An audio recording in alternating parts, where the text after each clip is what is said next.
It's just magic here. And to characterize discourse within a given field. I want to begin with the disclaimer. I mean, this is more theater than it is anything else. Now, I think we can see very clearly if we look at a number of examples. Language is not a neutral instrument. It's part of the substance of the argument. It affects the strategic position and the interest of the arguers and the context and the perspective within which arguments will be perceived. Imprecise language is not always undesirable. It may be a choice to leave options open for later consideration.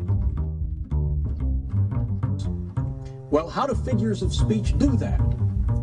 A simple example might be found in analogies or metaphors or similes. These are all things that talk about one topic as like another, or one topic is another. They put one that's relatively unfamiliar in the context of one that's relatively more familiar. And as we've said before in talking about analogy, when we say that audiences reason analogically, we're saying that an analogy is not just a play on words, it's not just a simple use of language, it's a way to suggest that A is like B, that the attitudes and the reactions we have to this thing over here that is more familiar to us ought to be transferred to this thing that we want to talk about that is much less familiar to us. This is why, in my opinion, we often find in public discourse the use of war metaphors.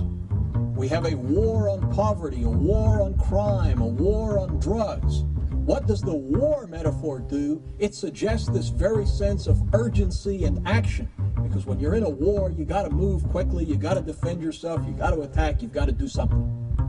So claiming a situation as a crisis is a strategy for jockeying for presumption. Well, here's a case where the metaphor of the gate functions as a persuasive definition to say you oughtn't to think about it in this way, you ought to think of it instead in this way over here. There's magic here. Now, obviously, a simile that says one thing is like another does the same thing. A simile could be thought of almost as a compressed analogy.